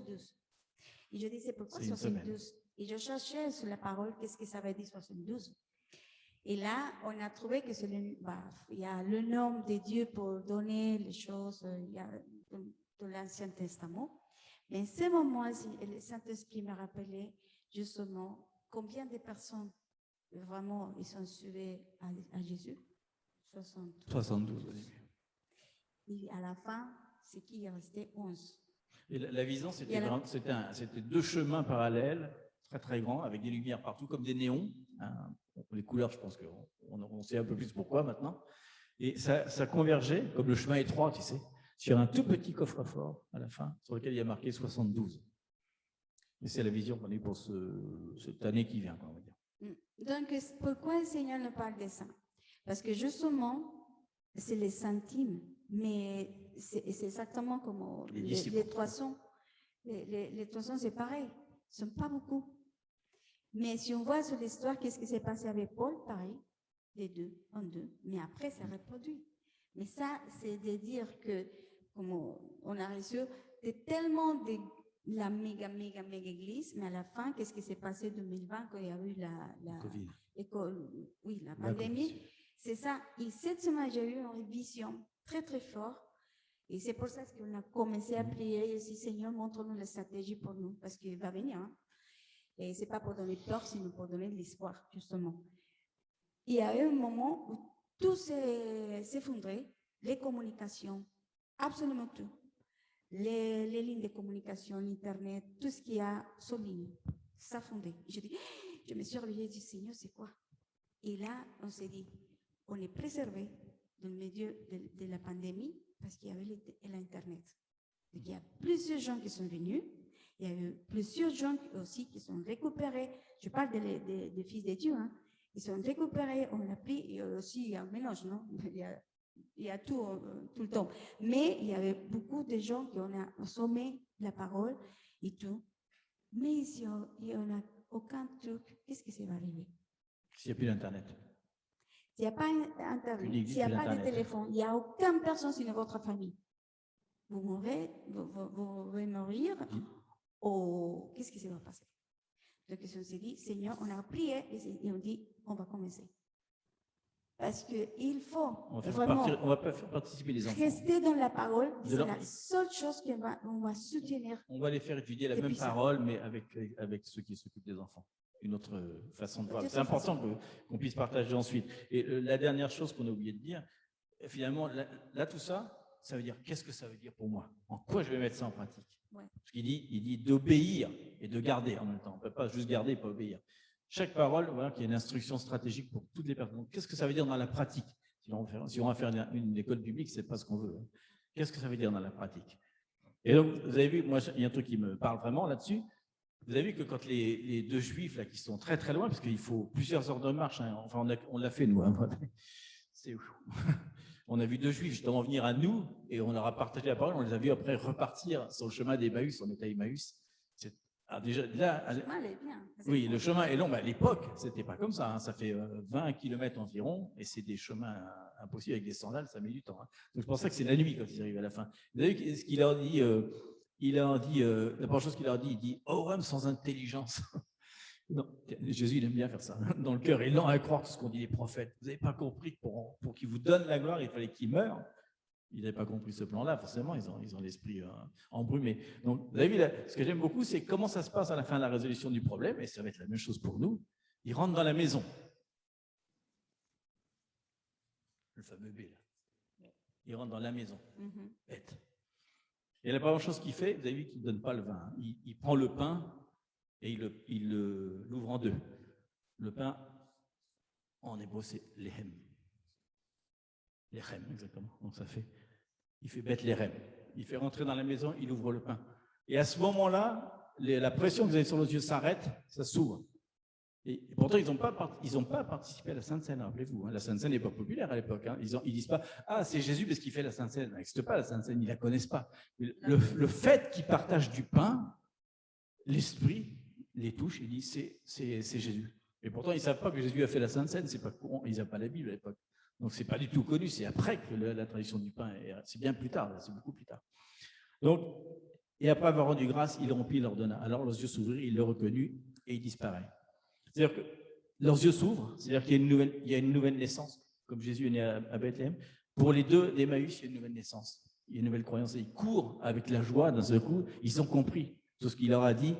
Parce en fait, il leur raconte comment tous les prophètes parlaient de lui. Il dit, ouais, d'accord. Mais au moment où leurs yeux s'ouvrent, ce qu'il vient de leur dire leur tombe dedans. Il dit, oui, ils viennent de comprendre le message d'un seul coup. C'est une révélation. Ils ont vraiment une vraie révélation à cause du pain. Et l'Érem, ça veut dire aussi l'Aram, qui veut dire la lutte. C'est la maison de la lutte et la maison du pain aussi. Rappelez qu'il y a aussi la... Donc, il leur donne le premier niveau, parce que rappelez-vous qu'il y a aussi la maison du vin, qui est la maison de la profondeur, hein, dont on parlera. Donc, ce que je voulais dire ici par rapport à l'interprétation qu'on va donner, vous vous rappelez peut-être tous qu'il y a 4 niveaux d'interprétation de la parole, du plus simple jusqu'au sod, les mystères. On va s'arrêter là, je pense. On n'ira pas au niveau tout simple qui est de lire la parole et de voir qui a fait quoi, qui a dit quoi, etc. On va essayer d'aller au moins jusqu'ici. Peut-être des fois on touchera un petit peu là, mais ça fera l'objet de choses à part. Oui, il y a peut-être des choses qu'on peut dire, mais il y a des choses qui sont pas relevantes et il faut mieux que c'est vous qui alliez les découvrir, ces trucs-là. Parce que si tu découvres ça, alors là, c'est la parole Réma.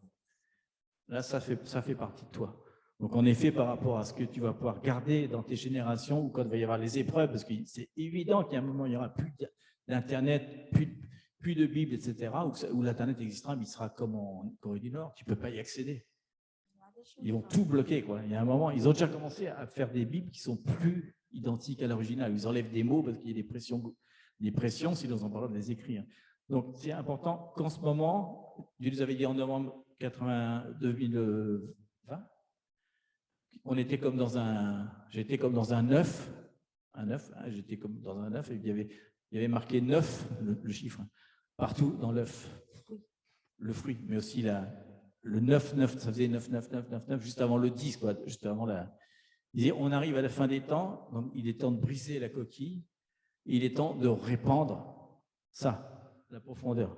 Et il disait même, parce que j'étais là, ouais, mais attends, t'as un mec qui rentre, il est converti depuis un mois, tu fais ça. Par exemple, on a vu Alexandre, quand il est arrivé, c'était rigolo, parce qu'il arrive en plein, un moment où on fait un truc super balèze, quoi. Il était là, waouh! Et au lieu d'être rejeté, ça te donne soif, quoi, je sais pas. Il faut se dépêcher, sinon on n'est pas forcé de goûter un vin de table au début, puis après un super Bordeaux millésimé, on peut goûter le Bordeaux millésimé tout de suite. Il n'y a pas de contre-indication. Je dis ça parce que c'est le vin de la profondeur. Donc, il nous a dit, n'aie pas peur, peu importe ce que pensent les gens, ça n'a pas d'importance. Ça n'a pas d'importance ce que pensent les gens, c'est important de dire vraiment ce que le texte veut dire. Parce que c'est l'Esprit de Dieu, justement pour les temps qu'on est, et l'Esprit de Dieu va nous révéler des choses importantes. Oui, parce qu'on a ce nouveau cycle est vraiment important. Il faut vraiment, on commence le cycle avec quelle est la vérité. Il dit la vérité, c'est la parole. Mais il faut que ce soit la vraie parole aussi. Il faut pas que quand il y a la liberté, c'est l'esprit. Donc, c'est l'esprit qui doit vraiment interpréter la parole. Et on peut le faire soi-même, on peut le faire en communauté, et on peut s'aider à donner des clés, et après, vous pourrez le faire vous-même, dire, ah oui, on fait comme ça. C'est pas évident, c'est pas toujours évident au début. Hein. Notamment le contexte culturel, faut quand même, mais ça existe, hein, on peut le trouver sur Internet quand même. Donc, on doit se baptiser vraiment avec ça veut dire à la profondeur de la parole. Et Dieu nous a parlé justement qu'on est entré sur les portes d'eau. On parle aussi de ces baptêmes de la terre, si on peut dire ça, en nouvelle terre, j'ai lu qu'on s'est passé ça. Et vraiment, toute la terre entrée dans la justice de Dieu. Et après, il y a eu un nouvel commencement. Et là, Dieu nous a parlé des trois. Quelqu'un nous a demandé pourquoi on parle des trois. Justement, on parle des trois parce qu'il y a 3 mois pour nous préparer. Dieu nous a parlé des 3 jours, parce que Dieu parle des cycles. Il y a des cycles de 3, de 7, de 9, 10. 5, 7, on a commencé 10, par exemple. C'est fini hier, on commence autre. Mais là, Dieu nous a parlé des 3 mois de préparation sur toute la parole, de manger, de nous préparer. C'est la première chose qu'on a reçue de la part de Dieu. On veille vraiment, rappelons que Dieu ne donne pas tout, absolument, mais la stratégie, c'est ça, de vraiment nous préparer, nos corps, tout ce que Dieu nous va donner, de vraiment être intentionnel ou être, je ne sais pas si ça existe le mot. Si, intentionnel. Intentionnel, ça existe en espagnol, non? En français? En espagnol, oui, mais pas en français. En français, comment on peut dire ça? Si, je suis intentionnel. Non, mais ça existe, je vais vérifier. Intentionnel, ça existe. Agir Intentionnel, avec en intention. tous les cas. Ça veut dire qu'on va mourir vraiment à toutes ces choses, au paradigme qu'on a, pour laisser le Saint-Esprit de nous enseigner, d'entrer à sa profondeur, d'entrer dans l'heure qui parle Ézéchiel 47, pour vivifier, pour nous garder, pour vraiment garder nos vies. Parce que s'il vient quelque chose qui va venir, parce que c'est la parole qui parle, c'est pas nous, c'est biblique qui va venir, c'est pour nous préparer. Dieu toujours parle à ses prophètes. Et Dieu tout le temps nous donne des avertissements. Et si on a des processus, on va avoir des processus. Toujours quand Dieu va nous donner quelque chose, on passe sur le processus. Jésus, elle a eu la même chose, ce n'est pas le cas. Donc c'est lui, nous aussi. Ce n'est pas la différence. Et après 3 mois, et après on va entrer au mouvement des 300. Qu'on va avoir après, ce n'est pas le moment de parler de ça, mais simplement Dieu nous avait parlé de toi. Et on a reçu vraiment des choses spécifiques pour ces mouvements. Mais on s'est dit, on va obéir, Seigneur. Là, c'est plutôt pour... c'est différent. C'est différent pour... En fait, non, parce qu'il a dit, le royaume, c'est le truc le plus important, mais pour pouvoir établir le royaume, il faut que vous obéissiez à mes lois. Et si on lit un texte qui est transformé, comment tu veux obéir à la loi? Ça change ta façon de voir la loi, parce que tu comprends autre chose que ce qu'il veut dire réellement. Et la loi, ce n'est pas pour dire qu'on est religieux. Ah, c'est pas religieux, la loi, justement, nous aide à marcher dans la liberté. Parce que des fois, on ne connaît pas la loi, et l'ennemi, elle est sur nous, et on se dit, ah, du coup, voilà. pas la loi. C'est ce qu'a fait Satan. Ils n'ont pas cru à la loi, qu'ils avaient l'autorité pour dire non à Satan. Donc, Satan, il continue à faire ça. Il veut reprendre l'autorité, et il va le faire à un moment. Rappelez-vous que quand l'Antéchrist va venir, Satan va rentrer dans une personne, il va reprendre l'autorité grâce à cette personne-là. L'Antéchrist, c'est vraiment Satan qui va être manifesté dans un homme. Hein. Donc, il va pendant un moment essayer de reprendre l'autorité. Mais nous, on sait que malgré tout, c'est qu'un homme de paille, quoi. Il n'a pas d'autorité, quoi. Donc, c'est important, si tu connais la loi, ben, tu peux en effet dire à Satan, non, tu n'as pas le droit d'être dans ma maison, carrément. Il y a des fois des trucs, tu as peut-être vécu ça dans ta maison là, récemment, je ne sais pas, mais des fois dans ta maison, il y a comme une activité, tu fais rentrer quelqu'un, par exemple, il y a quelqu'un qui vient te rendre visite, et quand il part, il y a des problèmes sans arrêt. S'il a amené quelque chose, et on peut dire, non, je prends autorité. Et Dieu, en plus, peut te révéler qu'il y a des objets dans ta maison qui sont maléfiques, mais ça, tu ne le vois pas, c'est de révélation, d'ailleurs, ça nous arrive plein de fois, ça. Tu rentres dans un truc, tu vois un objet, tu dis, wow, ce truc-là, j'arrive pas à dormir à cause de ça, tu le mets dehors, et c'est terminé, quoi. Donc, la loi, c'est aussi que tu as autorité sur ta maison, tu as autorité sur ta famille, et plus qu'autorité, tu as un devoir d'avoir autorité sur ta famille, carrément. Il dit pas, si possible, éduque tes enfants, il te dit dans la loi, tu dois, c'est une obligation, et si tu ne le fais pas, ici, ça va être redemandé au moment du jugement ici. Il va te demander tout ce qu'il t'a donné, le temps, il te l'a donné. Donc, tu dois exercer quelque chose sur ton temps. Si tu perds ton temps à faire n'importe quoi, il va te donner. Parce que forcément, le jour où tu meurs, ah mince, si j'avais su, c'est trop tard. On a tous un certain truc de temps. Donc, il nous demande aussi, par rapport même aux finances, de maîtriser les finances. Parce que si on maîtrise nos finances, on peut servir le royaume. Si on ne le fait pas, ce n'est pas pour nous enrichir. D'ailleurs, il ne nous donnera certainement pas la richesse, si c'est pour nous. Mais si on dit, je te donne ça pour ton royaume, alors il va fonctionner. Mais ça, c'est une loi. La loi de la dîme, c'est une loi, ça. En fait, c'est ça, on partage ça parce que même il y a un moment qu'on passe en ce moment. Et Dieu nous a montré, même on connaît des lois qui sont 1, 2, 3. On connaît sur le travail, sur le normal, quoi. Mais quand on parle à quelqu'un qui connaissait vraiment, qui connaît toutes les lois, il a dit non, mais tu as vu, tu peux faire 2, 1, 2, 3, 3, 4, 5, 5. Ça veut dire qu'il y a des portes que vous pouvez gagner plus, tu pouvais faire plus de choses, et on ne savait pas. Pourquoi? Parce qu'on ne connaît pas la loi. Ouais. Je vis sans bord dans mon travail. Là, c'est pour ça que des gens qui connaissent la loi disent, mais pourquoi tu fais ça? Des années, on ne connaît pas. Oh, ça fait 50 ans. On ne connaît pas parce qu'il y a des gens qui connaissent plus. Donc, c'est qui connaît la loi? C'est Jésus, c'est le Saint-Esprit.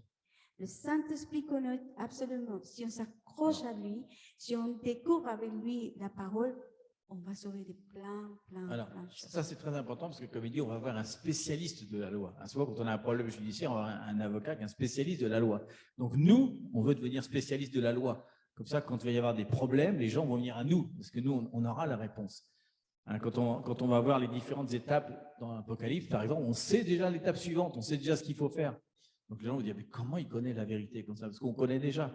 Donc vous voyez, tout à l'heure, on parlait du contexte, ça c'est très important, parce que si jamais on lit Apocalypse et qu'on n'a jamais lu Daniel, Jérémie, Ésaïe, on n'a rien compris.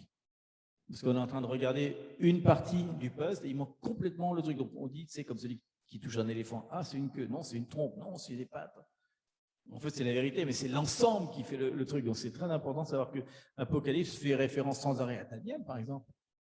Et Daniel fait référence à Isaïe, à Jérémie et même à Genèse. Il y a plein. En fait, 35% de la Bible en entier parle du retour de Jésus. De façon plus ou moins déguisée, mais il en parle sans arrêt. Le plus important, c'est Maranatha, c'est je suis, j'étais. Non, j'étais, je suis toujours, heureusement, mais je serai. Il dit sans arrêt, c'est marqué. D'ailleurs, on va terminer sur cette parole, en fait. Ça me plaît bien. C'est 1 Pierre 2, 7 à 11. Et voilà une parole, on pourrait passer des heures à la décortiquer. Il dit, l'honneur est donc pour vous qui croyez. Il parle à nous, hein. Mais pour les incrédules, la pierre qu'ont rejetée ceux qui bâtissaient est devenue la principale de l'angle, la pierre angulaire, quoi. Et une pierre d'achoppement et un rocher de scandale. Ils s'y heurtent, ceux qui n'ont pas cru, pour n'avoir pas cru à la parole, mais c'était à cela qu'ils étaient destinés. Donc il nous dit, à nous, vous, au contraire, vous êtes une race élue. À tout le monde, c'est important, une race élue, c'est encore une fois un sacerdoce royal, une nation sainte, un peuple acquis, afin que vous annonciez les vertus de celui qui vous a appelé des ténèbres à son admirable lumière, vous qui autrefois n'étiez pas un peuple et qui maintenant êtes le peuple de Dieu, un rémanent. Vous qui n'aviez pas obtenu miséricorde et qui maintenant avez obtenu miséricorde, bien-aimés, je vous exhorte, et là c'est très intéressant, il dit comme étrangers et voyageurs, ou pèlerins, il dit, ça dépend de l'interprétation, étrangers et voyageurs sur la terre, à vous abstenir des convoitises charnelles qui font la guerre à l'âme. Il dit qu'on est sur cette terre comme des étrangers, hein, donc là il dit vraiment comme un Allemand qui serait en France par exemple, mais on est aussi des pèlerins, on est sur une terre de passage, c'est-à-dire que les pèlerins c'est quelqu'un qui traverse un pays pour aller dans l'autre pays, quoi. En fait c'est ça un pèlerin, hein. Il pèlerine, en fait pèlerinage ça veut dire qu'il marche à travers un pays mais qui n'est pas de ce pays-là, quoi. Il va autre part. Donc si vraiment on croit vraiment cette parole, il dit aussi soyez saints comme lui il est saint parce que vous êtes juste en pèlerinage sur cette terre, c'est aussi Pierre qui le dit, hein. Et donc, on est vraiment, si on réfléchit vraiment qu'on est en pèlerinage, on est juste de passage, parce que nous, on va ici, comment on peut s'intéresser à toutes les choses de la terre et se préoccuper pour les choses de la terre? Parce que c'est des choses qui nous occupent des fois, je sais pas, une année dans notre vie, on a peut-être 80 ans, une année, donc ça représente très petit, et après, on va dans l'éternité qui est un truc super, où ça n'a aucun intérêt, aucune importance. Donc, c'est intéressant parce que le fait d'étudier ça aussi, ça permet aussi de prendre du recul par rapport aux choses. Et on se dit, waouh, voilà ce que Dieu a pour moi. Et moi, je m'intéresse à mon départ en retraite. Ça n'a pas d'intérêt. Aucun intérêt. Donc, c'est intéressant. On va prendre de la hauteur aussi. Oui, déjà, quand on disait tout à l'heure, mais maintenant, à chaque fois, je lis pour les siècles des siècles. Parce que la première interprétation qu'on pense, les siècles des siècles, c'est comme si on multipliait un siècle par un siècle. Ça veut dire 100 ans par 100 ans, quoi, 10 000 ans peut-être. Moi, je pensais ça avant. Je pensais que ça voulait dire ça. En fait, il ne dit pas ça. Il dit qu'il est béni avant l'éternité et après l'éternité. Donc, il est béni tout le temps. Ça ne veut pas dire du tout la même chose. Donc déjà, à chaque fois que tu lis la parole, tu dis ça, tu dis, ok, je sais de quoi il parle. Que pour Dieu, le temps et le temps et l'espace ne sont pas séparés. Tu peux dire c'est un scientifique, il va dire qu'il est d'accord. Hein. Parce qu'ils savent, le temps et l'espace sont inséparables. E égale mc2. On ne peut pas avoir de temps et d'espace. Donc c'est vachement bien ça, parce que ça te permet de répondre aussi à des gens qui te posent des questions bêtes. Mais Dieu, il y avait quoi avant Dieu? Ben, il n'y avait rien, parce qu'il n'y avait pas de temps. Comment tu peux poser la question? Il n'y a pas de temps, donc il n'y a rien avant la création du temps. On ne peut pas poser la question. La question n'est pas explicable, c'est un mystère. Quand il va y venir là, on va comprendre le mystère. Parce qu'on va voir ce que ça veut dire de vivre sans temps et sans espace. Dieu m'a dit une fois que c'était très complexe, mais on va le comprendre. Ça ne veut pas dire qu'on est nulle part non plus. Hein. Mais c'est autre chose. Et nous, on ne peut pas imaginer 100 ans sans espace, ça n'existe pas. Quand on dit le fond d'un puits, il n'y a pas de trou, c'est pas possible, il y a forcément un trou dans un puits, ça s'arrête quelque part, ça s'arrête nulle part. Et Dieu est en train va nous le révéler, quoi. Donc, il y a vraiment une profondeur dans la parole, et franchement, dans le texte, dans l'Ancien Testament, il parle de beaucoup de mystères, de trucs qui sont vraiment profonds, et tout le début de Genèse, tous les scientifiques on les a d'avance, tout ce qui est dans Genèse, ils le découvrent maintenant. Donc voilà, donc si tu es au pôle Nord, qu'est-ce qu'il y a après le pôle Nord? Il n'y a rien, parce que tu es déjà au pôle Nord, tu es au bout. Quoi. Donc c'est-à-dire qu'il y a vraiment des mystères sur lesquels on va pouvoir répondre. Quoi. Donc en ce moment, tous les scientifiques se battent avec le quantique. En fait, ils se battent avec le quantique, ils se battent en fait avec le surnaturel. Ils sont en train de découvrir que le surnaturel, entre parenthèses, existe. Il y a quelque chose au-delà. Ils avaient dit non, vous avez vu, toutes les années, non, il y a la molécule, après ils arrivent à l'électron. Bon, l'électron, il n'y a pas plus petit. Ah non, mince, il y a l'atome. Après, bah non, dans l'atome, il y a encore un noyau. Puis après, il y a encore un truc. À un moment, ils arrivent qu'il n'y a rien. Et pourtant, ça existe. Donc c'est surprenant, il y a une particule qui existe, mais on ne peut pas la voir, elle n'est pas dans notre temps, etc. Et je vous garantis que ça, c'est un truc que les scientifiques sont en train de travailler énormément, notamment un certain Bill Gates qui a découvert des choses super intéressantes et qui est en train de faire des expérimentations avec ces particules qui n'existent pas et qui existent en même temps. Il y a des applications dans la pratique qui sont très, très démoniaques, je vous le dis franchement. Il est en train de travailler là-dessus et il y a vraiment des mystères que Dieu est en train de révéler aux scientifiques. Donc c'est intéressant que nous, on les connaisse avant eux. Quoi. Mais ça sera ici, quand on fera l'enseignement ici du SOD. Parce qu'on n'est pas étranger ni à l'économie ni à la science. Hein. Dieu nous a fait Daniel, vous vous rappelez, Daniel était un expert en sciences, il était expert en économie, il était expert en religion, il était un expert en tout. Quoi. Donc on a un esprit supérieur en nous. Il est temps peut-être qu'on commence je pense que ça va nous faire beaucoup travailler aussi, ça va nous faire travailler une chose qui est intéressante, c'est la méditation sur le passage. Après ce passage-là, on le ramène chez nous et qu'on continue, parce qu'on va donner que quelques clés. Et si on continue à le méditer toute la semaine, par exemple, ça serait bien qu'on se voit la semaine d'après. Qu'est-ce que Dieu t'a révélé à toi? Il va nous révéler forcément des choses encore plus. Et on va trouver les stratégies justement économiques, parce qu'on a besoin. Il y a plein de stratégies économiques. Il y a plein de stratégies économiques, justement, de la même façon que Dieu a donné à Joseph, pareil pour nous. Parce que Dieu est un Dieu qui préserve son peuple. On va prier. On va prier, oui. C'était un peu long, mais c'était pour introduire un truc qui va être assez différent. Merci Seigneur pour ta parole, en tout cas, c'est la chose la plus importante, la plus extraordinaire, la plus vivante, Seigneur, celle qui nous donne vraiment la vie, Seigneur. Comme tu disais, Seigneur, on est un esprit vivifiant, Seigneur, Zoé, Seigneur, la vie qui donne la vie, Seigneur. Et tout ce qu'on va faire là, dernière chose que je n'ai même pas dit, c'est qu'on va l'étudier même pas pour nous, mais on va l'étudier pour les autres, Seigneur. C'est quelque chose, un outil, c'est vraiment un outil que tu vas nous donner pour pouvoir aider les autres et les faire grandir et avancer, Seigneur. Et c'est important, tu dis aussi dans ta parole qu'il faut corriger aussi. si on est sur une mauvaise voie, si on est dans une mauvaise interprétation, c'est important de corriger les autres aussi, Seigneur, de leur montrer la vérité, Seigneur, avec amour, bien sûr, et gentillesse, mais je sais que tu vas faire des grandes choses, tu vas nous révéler ta vérité, Seigneur. On déclare, Seigneur, sur tous les malades qui nous écoutent maintenant, et même s'ils ne nous écoutent pas, avec l'autorité, comme le centurion, Seigneur, à distance, Seigneur, que tu puisses aller, Seigneur, toucher les corps malades, Seigneur. Tu touches aussi les émotions, Seigneur. De faire augmenter, oui, les plaquettes, Seigneur, sur tous ceux qu'on n'a pas cités même, qui ont des problèmes de sang, Seigneur. Tu peux augmenter, Seigneur. Vraiment, le sang, Seigneur, le sang de Jésus coule maintenant dans les veines de tous les malades au nom de Jésus. Tous les tumeurs, toutes les choses qui sont établies de les cerveaux, de l'œil aussi, Seigneur, tu puisses venir, Seigneur, au nom de Jésus, détruire ces maladies au nom de Jésus. C'est ta puissance, vraiment. Tu nous as dit, Seigneur, qu'on va avoir des miracles, des signes, des prodiges, Seigneur.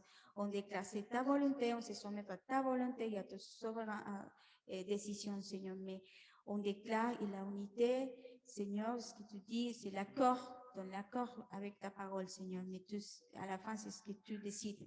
Mais on proclame comme tu nous as donné, Seigneur, la puissance de ton esprit au nom de Jésus. Amen. Amen.